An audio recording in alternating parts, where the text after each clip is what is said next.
Así es, déjeme saludar a esta hora 12:12 aquí en San José, 12:12 en Colorado, en los Estados Unidos, donde está la reconocidísima doña Cristiana Figueres, que nos hace el honor de acompañarnos esta tarde, exsecretaria ejecutiva de la Convención Marco de Naciones Unidas, antropóloga. Bueno, digo, si le presento todos los títulos es probable que se me acabe la entrevista. Doña Cristiana, ¿cómo le va? Bienvenida, ¿qué tal? Muchas gracias, don Randall, muchas gracias. En efecto, acá en Colorado estoy acampando con mi hija después de varios meses de un trabajo intenso. Por eso es que vemos las montañas de Colorado detrás, pero don Randall, si estuviéramos bajo condiciones diferentes, esas montañas estarían muy claramente delineadas y estarían bellísimamente azules. La razón por la cual se ven del color que están viendo es porque hasta aquí está llegando el humo de los incendios de California. Debo recordar que yo estoy a 2,000 kilómetros de California y hasta acá está llegando el humo. Anoche que hablaba con colegas que están en Nueva York, me dicen que hasta allá lo están sintiendo también. Entonces, este informe que nos da el panel intergubernamental de cambio climático, lo que hace es confirmar lo que ya sabemos, ¿verdad? O sea, ya sabemos que estamos frente a unos extremos de incendios, de inundaciones, de sequías. O sea, ya estamos frente a unos extremos que nunca se habían visto y que la ciencia lo que hace es confirmar que aquí estamos y que somos nosotros los humanos los que hemos producido esto. Sí, indudablemente. Por eso yo decía que uno de los puntos fuertes de este informe es cerrar ya la puerta al negacionismo, a la idea de que tenían algunas personas de que no éramos nosotros quienes nos comportábamos o generábamos este cambio, sino, digamos, que era un cambio natural, y resulta que no, que cuando uno ve el gráfico del informe justamente se da cuenta que sin la presencia humana la temperatura hubiera seguido de alguna manera muy estable. Pero yo recuerdo hace algunos años cuando la meta era cortar la producción de gases de efecto invernadero para que la temperatura no subiera entre 1,5 y 2 grados. Y este informe ya no nos dice eso. Este informe dice, hey, no, salados, o sea, ya, y perdón que le hable así a lo tico, salados, ya va a subir entre 1,5 y 2. Digo, salados, ya en los próximos de 20 a 30 años va a subir entre 1,5 y 2, independientemente de lo que hagamos. Y ahora la meta es frenarlo en ese 0,5 o 2 grados sin que suba más, porque realmente el panorama es muy desalentador, doña Cristiana. No, así es. Sí, a mí lo que me impresiona de este reporte, obviamente yo sigo todos los estudios que están saliendo, pero lo que me impresiona mucho de este reporte, escrito por 234 autores de 66 países, que revisaron científicos y reportes y lo reúnen todo en un solo informe, que ahora ha sido avalado por todos los gobiernos del mundo. Entonces esto no es simplemente un informe científico, esto ha sido ya avalado por los 195 países del mundo que lo avalaron la semana pasada antes de que saliera el lunes. Y lo que nos dice este informe es precisamente lo difícil que va a ser la diferencia entre la temperatura que sube a 1,5 y la posibilidad de que subamos a 2. Nuevamente nos confirma la ciencia que no es prudente, que es demasiado peligroso para la economía, para la subsistencia de toda la fauna y la flora, y sobre todo para el bienestar de los seres humanos, que nos vayamos a 2 grados. O sea, esa diferencia entre 1,5 y 2 es algo nuevo que nos está dando este reporte, decir, esa diferencia que antes creíamos que teníamos esa flexibilidad, se acabó esa flexibilidad. No podemos permitir que la temperatura media global suba de 1,5 grados. Además, este reporte nos da con muchísima certeza, por primera vez, nos da las fechas en el cual podríamos llegar o sobrepasar a 1,5 grados, que antes tampoco lo sabíamos. Y ahora el reporte nos dice, mire, chicos, si seguimos como estamos, vamos a llegar al 1,5 en la década de los 30, entre el 2030 y el 2040. Si Dios quiere, la gran mayoría de nosotros vamos a estar vivos todavía en el año 2030. Esto no es algo que va a simplemente afectar a las generaciones número 7, 8, 9, 10 o 11 después de nosotros. No, esto nos va a afectar a nosotros y sobre todo a nuestros hijos y nuestros nietos que a lo mejor están con nosotros ahora. Entonces, para mí lo que nos está diciendo este informe es: se nos acabó el tiempo y ya estamos ahí frente al precipicio. Ahora, ¿es todo mala noticia el reporte? No, porque el reporte nos dice: si seguimos como estamos, vamos a llegar a 1.5 en el año 2030, 2032, 33, por ahí.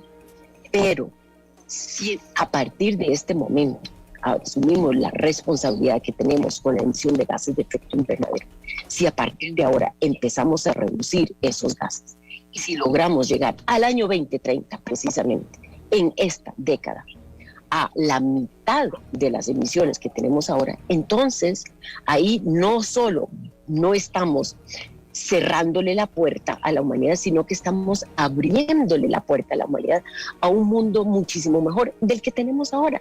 Entonces, a ver, ¿qué queremos? ¿Cerrar la posibilidad a un futuro que tiene vida en este planeta, o queremos abrir la puerta a un mundo mejor del que estamos ahora? O sea, me parece sinceramente que es que no hay que ni siquiera pensarlo dos veces, ¿verdad? No hay que pensarlo dos veces. Lo que sí tenemos que hacer es asumir la responsabilidad, y eso no lo hemos hecho todavía, pero lo podemos hacer. Yo sé que lo que le voy a decir le parecerá una blasfemia, pero todavía hay gente que cree que el hecho de que la temperatura suba a unos 5 grados, la gravedad de eso es que vamos a pagar más en aires acondicionados porque va a hacer mucho calor.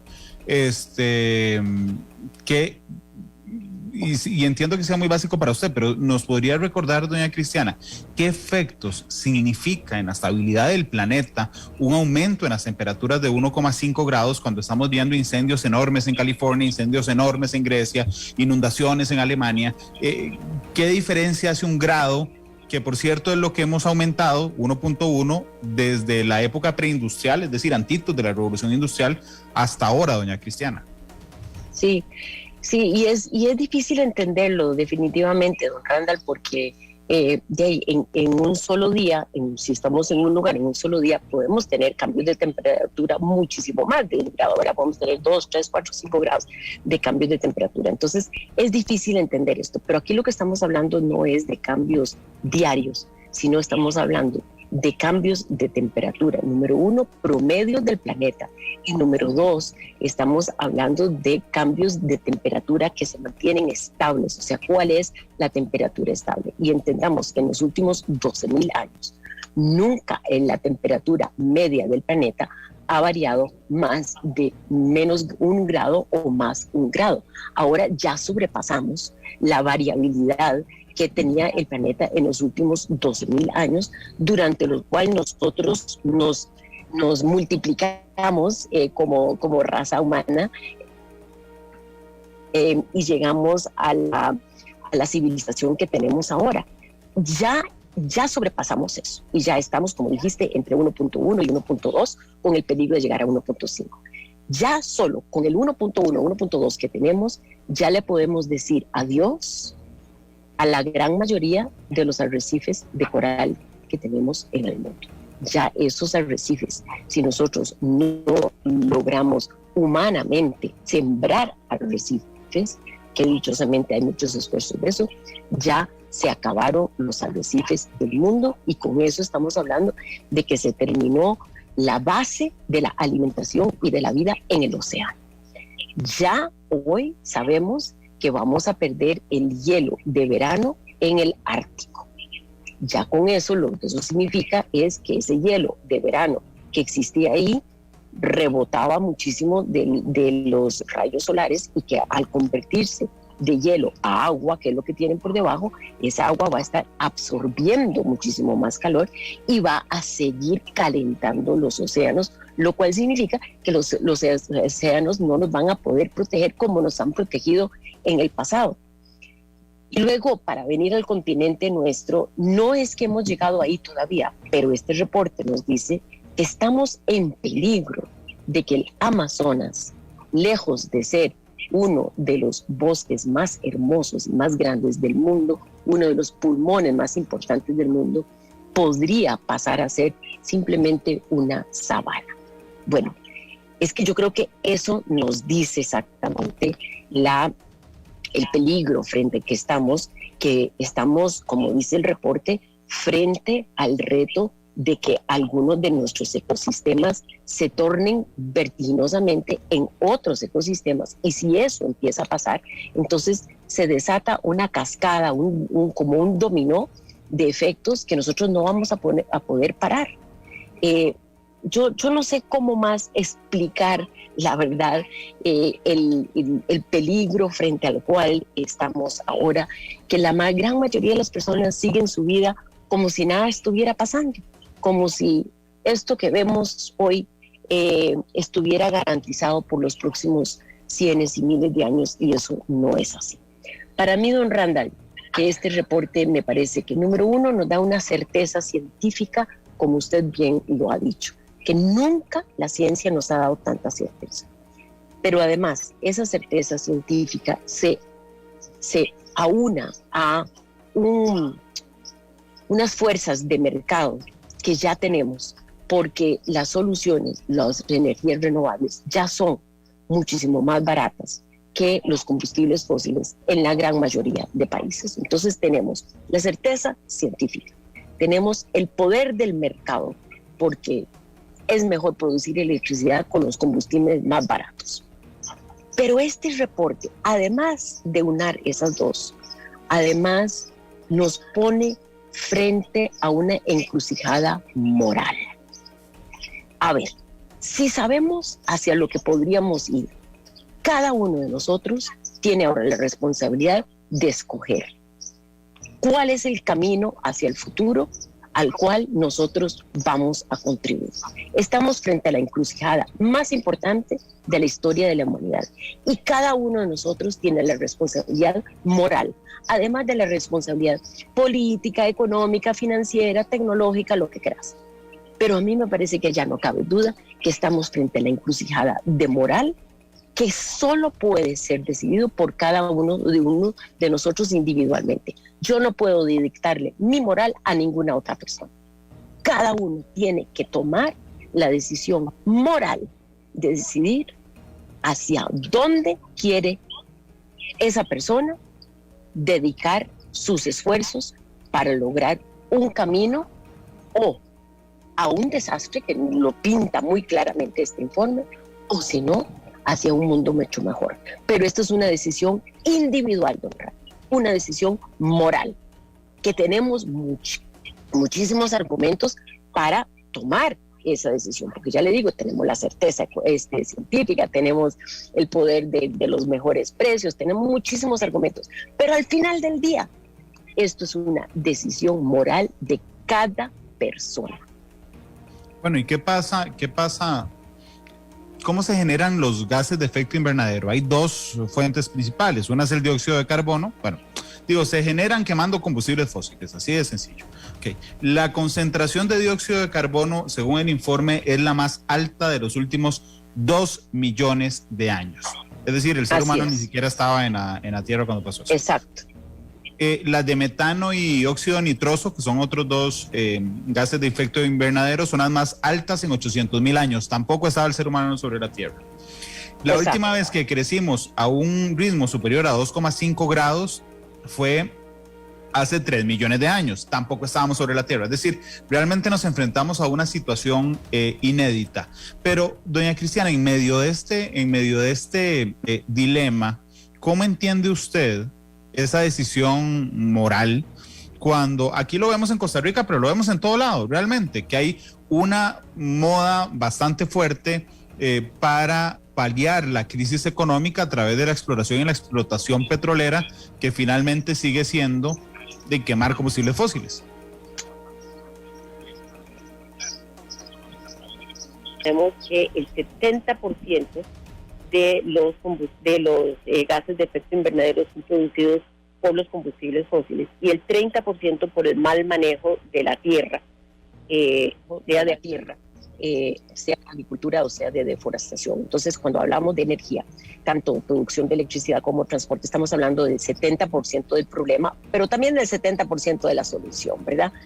Porque por ahí va la cosa. Tiene usted toda la razón, don Randall, de decir que ahora que todo el mundo está sumido en lo que esperamos sea una recuperación después de COVID, que hay tentaciones, y no solo en Costa Rica, pero en otros países, de usar la explotación de combustibles fósiles para salir del hueco en donde estamos. Si hubiéramos estado en este hueco económico hace 20, 30, 40, 50 años, pues la verdad es que tendríamos mucha razón en usar eso, pero es que hoy sabemos que esos combustibles, número uno, ya no son competitivos. Número dos, tenemos demasiadas reservas garantizadas de esos combustibles en el mundo, y que esos son los que se van a usar con prioridad porque son los más baratos frente a algunas exploraciones nuevas que se puedan hacer en cualquier país. Discúlpeme, doña Cristiana, perdón, esto último que me está diciendo, traducido al buen tico, es: ¿ya quién carajo se lo vamos a vender si todo el mundo tiene ya para los próximos 80 años? Sí, para los próximos 50 años ya tenemos en el mundo reservas garantizadas, ¿verdad? O sea, no son ni siquiera reservas posibles, no, son garantizadas, que ya están produciendo y que tienen el petróleo y el gas más barato porque ya son inversiones que a lo mejor ya han pagado los intereses del préstamo, ya están amortiguadas, ya está toda la infraestructura montada, etcétera, etcétera. Entonces, el querer hacer inversiones nuevas con todos los costos que implica una nueva exploración y una nueva infraestructura es una locura, porque ya estamos compitiendo contra otros campos petroleros que están en producción.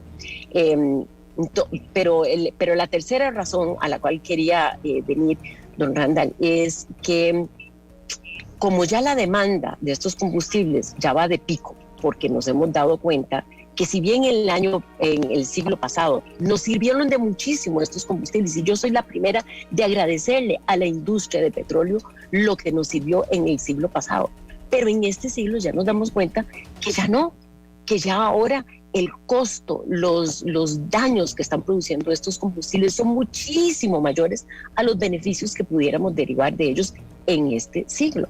Entonces ahora ya tenemos que abandonar, y me impresionó que el secretario general ayer, frente a su lectura de este informe, lo que dijo es: tienen que cesar las inversiones en nuevas exploraciones y nueva infraestructura en todos los combustibles fósiles. Yo nunca había oído al secretario general dar un dictamen tan rudo, tan duro, pero yo creo que todos llegamos a la misma conclusión. Y como ya la demanda va de pico porque tenemos otros combustibles que son muchísimo más competitivos, pues entonces el valor de mercado de las compañías también va de pico. A mí me impresiona mucho, pero yo estoy siguiendo el valor de mercado de las grandes compañías, las 5 compañías de petróleo y gas más grandes del mundo, que se llaman The Big Five, y esas Big Five pues ya están a 30, algunas a 40% de corte de valor en el mercado, simplemente porque ya no tienen demanda, porque ya estamos pasando en el mundo a los combustibles que Costa Rica siempre ha tenido. Es que esa es la ironía, don Randall. La gran mayoría de los países han empezado con los combustibles fósiles y están desesperados tratando de pasarse a los otros combustibles. Nosotros empezamos con los combustibles limpios, con la energía renovable. Entonces nosotros no tenemos esa presión que tienen esos otros países de salir de combustibles que prácticamente están condenados a morir, y para pasarnos a las de energía limpia. Nosotros nacimos, gracias a Dios, entre los múltiples beneficios y bendiciones que tenemos en nuestro país, nosotros nacimos con energía limpia. Desde, ¿verdad?, la primera planta hidroeléctrica que alumbró San José, sobre el río Torres, en un barrio de Aranjuez, energía limpia desde entonces. ¡Qué bendición! ¡Qué bendición! Y lo que tenemos que hacer es seguir más bien de punta aprovechando que tenemos esta energía limpia y seguir invirtiendo en las tecnologías que ahora son de punta. Por ejemplo, el hidrógeno verde, cuya experimentación estamos viendo en Guanacaste gracias a don Franklin Chan. Nosotros tenemos que seguir hacia adelante, o sea, echar para atrás y tratar de nadar contracorriente no tiene ningún sentido, no tiene absolutamente ningún sentido, don Randall, y nos anteponemos a todos los países del mundo que más bien están tratando de limpiar sus matrices eléctricas. Doña Cristiana, cuando uno escucha al secretario general Guterres referirse a que cesen de inmediato las inversiones en nuevas exploraciones y explotaciones de combustibles fósiles, ¿usted lo entiende también como hacia los combustibles de transición que le han llamado ahora? Y sabrá a qué me refiero. Hay algunos que dicen, bueno, suave, dejemos de sacar petróleo, pero sigamos sacando gas natural porque es contaminante, pero es menos contaminante que el petróleo y lo usamos de transición hacia energías limpias. Eso es un argumento muy utilizado recientemente, pero yo le entendí al secretario Guterres, nada. Chao, pasemos a limpias de una vez. ¿Usted qué cree, doña Cristiana? No, es un argumento muy poderoso y es cierto que el gas natural puede ser un combustible de transición muy importante para aquellos países que están sumidos dentro y dependiendo de combustibles de alta intensidad carbónica. O sea, si están dependiendo de carbón, como por ejemplo Colombia, que es una exportadora de carbón, si están dependiendo de carbón, que es el combustible fósil más contaminante y el que está más varado ya como producción, está sumamente varado, porque ya ahí sí es cierto que ese mercado ya se fue a cero. Pero después del carbón, que es el más contaminante, luego sigue el petróleo, que es menos contaminante que el carbón, pero más contaminante que el gas natural. Y tenemos, por supuesto, el gas natural, que de todos los combustibles fósiles es el menos contaminante, pero sigue siendo contaminante. Entonces, si pensás en la transición energética que cualquier país o que el mundo tiene que hacer del carbón al petróleo, al gas natural, a la energía renovable, obviamente que esa es la dirección, vamos todos en la dirección de menos contaminación. Entonces, el argumento que el gas natural puede ser un combustible de transición muy importante para aquellos que están más atrás, para aquellos que están con carbón o con petróleo y se quieren pasar a gas natural, tiene muchísimo sentido. Entendiendo, por supuesto, que el petróleo es más que para transporte y el gas natural más para industria, ¿verdad? No son intercambiables, pero digamos desde la perspectiva de la intensidad de carbón. Ahora, lo que no tiene ningún sentido es decir que un país que depende de energías renovables quiere usar un hidrocarburo como gas natural como transición. ¿Transición hacia qué? Transición hacia los hidrocarburos más contaminantes. Eso no tiene ningún sentido. O sea, nosotros estamos adelante. Es que tenemos que darnos cuenta. Si yo estuve viendo, ¿verdad?, varias de las carreras de las Olimpiadas, y siempre que vi a la persona, al atleta que iba adelante, yo decía, esa es Costa Rica, independientemente si el atleta era costarricense o no. Es que nosotros vamos adelante, nosotros tocamos, nosotros llegamos al punto final en la carrera energética, llegamos adelante de la gran mayoría de países. Entonces, echar atrás hacia un combustible de transición, que es transición para los que vienen atrás, no para nosotros que estamos adelante. Yo respeto muchísimo el argumento que el gas es un combustible de transición para los que vienen atrás. Y hay que entender eso, hay que entender que vamos en una sola dirección en la transición energética. Vamos de los combustibles más contaminantes hacia los menos y hacia los no contaminantes. Y finalmente tenemos que llegar todos hacia los no contaminantes, porque todos estamos comprometidos con llegar a 0 emisiones neto para el año 2050. Y esa es la única meta que se puede aceptar de acuerdo a la ciencia, y ya todos estamos legalmente comprometidos a eso bajo el Acuerdo de París. Entonces, en esa dirección vamos, no nadando contracorriente. Cristiana, la última pregunta, como ciudadano del mundo, a mí me preocupan muchas cosas y tiene razón usted de que mi decisión moral no debería depender de la decisión moral de un país, de China, de quien sea. Pero China, más allá de la mala noticia de lo que le hemos producido al mundo y de esta advertencia, creo que cae en el peor momento que pudimos haberlo hecho, y es justamente en medio de una crisis económica. China es el país más contaminante del mundo. La presión de los fabricantes ha frenado durante los últimos meses la legislación que se tenía para disminuir la producción de gases de efecto invernadero. E incluso siguen aumentando, digamos, su emanación de gases hasta el 2030, que llegará a su pico. A mí me preocupa mucho China, porque todos los demás podríamos hacer todo juntos, que sin China no lo logramos. ¿Qué salida le ve usted, doña Cristiana? No, tiene razón, y a mí también me preocupa China, pero tenemos que entender la trayectoria de China.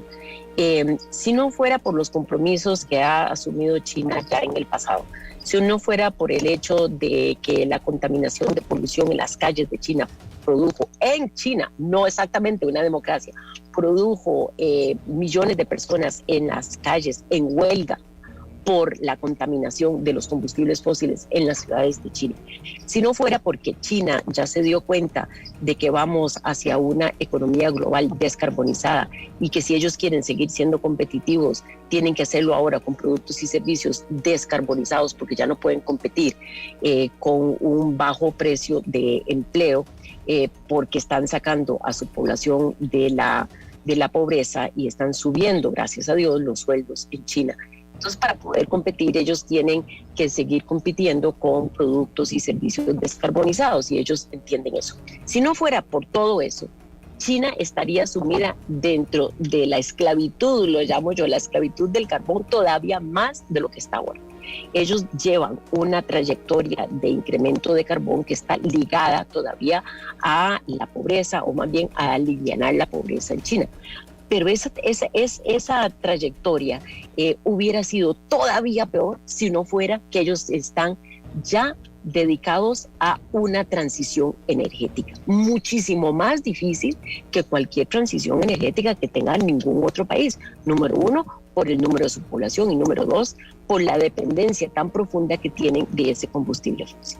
Entonces, para ellos es más difícil que para cualquier otra persona, pero entendamos que como ellos saben que vamos hacia una descarbonización, China tiene la inversión más grande del mundo en turbinas de viento, la inversión más grande del mundo en paneles solares, la inversión más grande del mundo en vehículos eléctricos, y la inversión más grande del mundo en todo lo que son estaciones de recarga para vehículos eléctricos. Ellos están prácticamente entre dos realidades: la realidad que saben que tienen que construir para seguir siendo competitivos y para proteger la salud de su pueblo, más la realidad histórica que los tiene bastante atados. Y ahí están en esa encrucijada, con un liderazgo que entiende que tienen que salir adelante, que ellos no pueden echar atrás, ellos no pueden, ellos sí están todavía usando carbón, pero están cerrando muchas de las plantas de carbón que saben que ya no pueden funcionar competitivamente, entonces están empezando a cerrar. Tristemente debo admitir que China es el único país que todavía sigue invirtiendo y todavía sigue financiando inversiones de carbón en otros países, porque ya todos los otros países se quitaron. Ya no hay ningún otro país, ya no hay ningún otro gobierno, ya no hay ningún banco internacional que siga financiando carbón en ningún país, porque ya saben que eso es un producto varado, ya perdió su validez en la economía. China, el gobierno de China, tristemente sigue financiando carbón en otros países, básicamente porque están quitando el apoyo financiero a su propia industria doméstica, porque quieren bajar sus emisiones domésticamente, y le están ayudando a su industria a que vaya a operar en otros países. Eso es algo inmoral, sinceramente. Pero ahí están metidos en ese enredo, y yo espero, don Randall, que China nos sorprenda en la COP26, en la conferencia de las partes 26 que se va a dar ahora a final de año en el Reino Unido, en donde se le da seguimiento al Acuerdo de París. Yo espero que China nos sorprenda. Ya el presidente Xi Jinping salió a decir, nosotros vamos a llegar al pico de nuestras emisiones, no para el año 2030, sino dijo antes del 2030. Vamos a ver qué significa eso. Y también dijo, vamos a llegar a cero neto antes del 2060, cuando sabemos que la ciencia dice que tenemos que llegar a cero neto para el 2050. Entonces, por ahí ya me cuentan que China está haciendo los números para ver qué es lo que va a llevar a la COP26, y yo estoy, la verdad, sumamente interesada en cómo van a ellos a definir ese pequeño adverbio antes. ¿Qué quiere decir antes del 2030 y qué quiere decir antes del 2060? Ojalá sea así, y en la COP26 de Glasgow, que efectivamente es a finales de este año, lo logremos ver, y ojalá también Costa Rica, y será un tema que le propongo para tocar después otro día, se convierta en el laboratorio de la transición ganadera, por ejemplo, o la agrícola, sería fundamental. Qué maravilla sería. Sí, yo quisiera nada más cerrar con 5 conclusiones muy rápidas de la entrevista de hoy. Primero, el informe lo que nos deja claro es el impacto del ser humano en el calentamiento global como único responsable. O sea, es decir, si usted quita al ser humano, esto no hubiera pasado. Usted pone al ser humano, pasa. Exacto. Eso significa una causística exclusiva. Esa es una de las cosas. La otra es que la única forma de arreglar esto es abandonar completamente los combustibles fósiles. La salida de utilizar el gas natural como una energía de transición, nos lo ha explicado doña Cristiana, sirve para los países completamente dependientes de los combustibles fósiles. En el caso de Costa Rica, según el criterio de doña Cristiana, no sería ni siquiera lógico pensar en eso, porque ya estamos un paso más adelante, sería retroceder. Uno de los retos, por supuesto, es China en el planeta entero, y me quedo con una de las frases, o con una frase de doña Cristiana: estamos ante la encrucijada moral más importante de la humanidad, pero no puede depender mi decisión de la decisión moral de ninguna otra persona. Doña Cristiana, muchas gracias. Veo que está soplando el viento fuerte allá en Colorado. Muchas gracias. Muchas gracias, don Ralda. Gracias a usted, siempre tan amable, doña Cristiana Figueres, que nos saluda hoy desde Colorado. Son las 12:00.